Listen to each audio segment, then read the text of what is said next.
Okay, so this is the footage you get from the 15x periscope zoom lens on the Tecno Camon 18 Premier.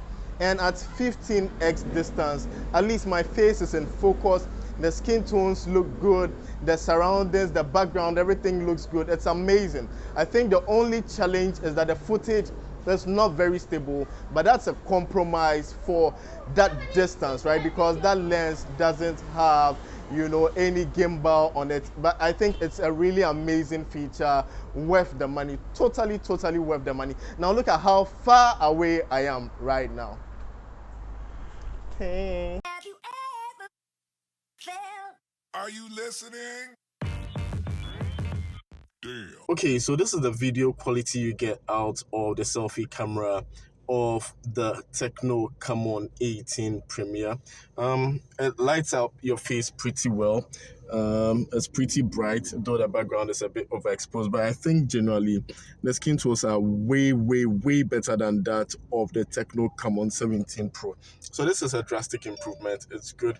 Can I focus outside? No, it's like the focus is locked on your eye, right? So I don't know if it's this eye focus thing which is causing all my images to make me look this way. I don't know, but that's it. So there has been an overall improvement in the camera quality if you compare the Tecno Camon 18 Premier to the Tecno Camon 17 Pro, which I criticized very harshly for poor selfie camera performance. But aside the cameras, how does the rest of the phone measure up, especially when compared to the Tecno Camon 17 Pro? First of all, let's look at the design.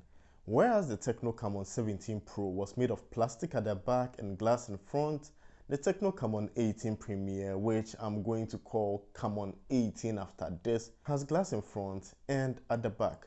The design is also very minimalistic, which I love so much.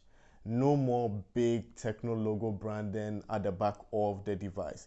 In fact, the more I think about it, the more I see that Tecno really listened to my previous video on the Camon 17 and took notes, because most of the things I complained about in the Camon 17 Pro video have been improved. The display is now an AMOLED display, which generally looks better than the IPS display of the Camon 17.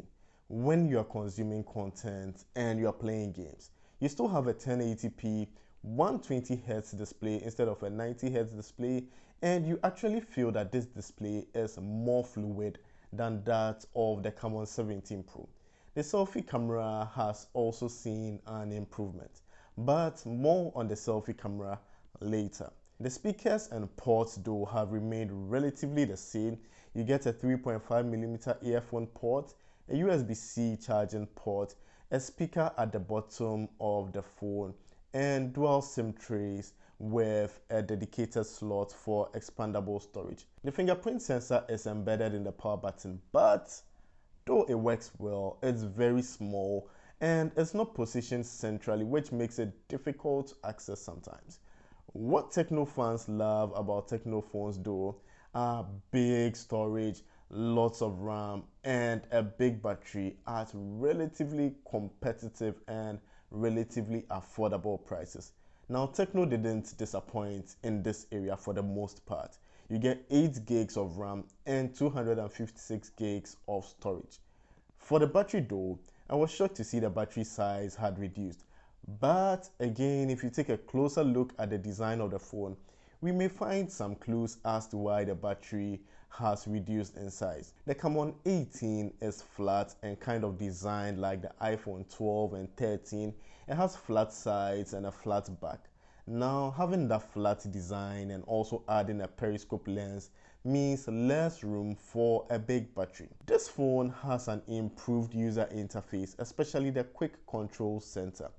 It looks more minimal and more modern. This is because you have the latest iOS version 8 on the Camon 18.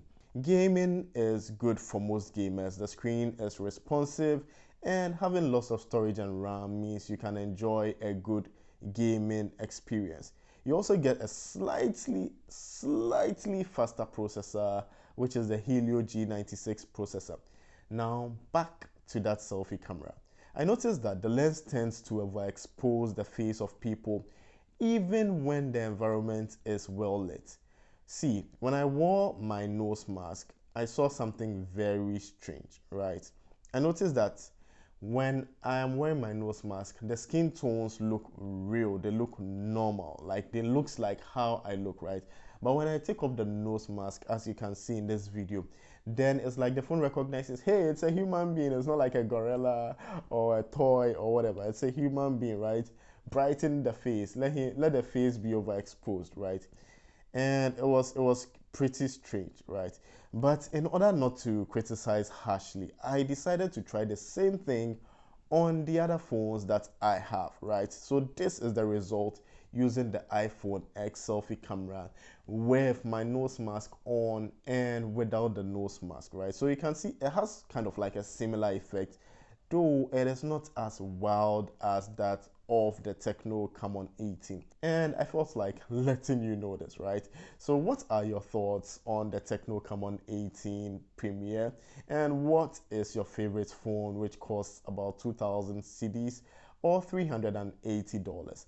Let me know in the comments below. And which phone would you want me to compare the Tecno Camon 18 Premier to? Let me know in the comments below. Thanks, Bibre. Okay, so this is the quality of video you get at night from the Tecno Camon 18. My face looks blue because the background lights are blue, but not too bad. Okay, so this is the quality of video you get from the selfie camera of the Tecno Camon 18 when you don't have enough light at night. If you face the light, this is the kind of video quality you get. And as the street lights approach, you can see the light gets better. It's raining, but in the night you need really good lights to have a good video quality. So don't consider vlogging at night if you're using this phone. But then the good thing is this phone actually has, a selfie, so you can still do some level of vlogging at night, and it shouldn't be so bad. But this is the quality of the video you're going to get. It's not a very sharp, crisp image, but at least you can see your face. You can take photos and all that, and it's a really great feature. And this is what you get when the flashlight is turned off, right? So which one would you prefer? You'd rather want to have the flashlight on. There's this thing going around my eye like I'm some cybernetic ninja or something. It's so crazy. Anyways, let me know your thoughts of the camera quality at night in the comments below.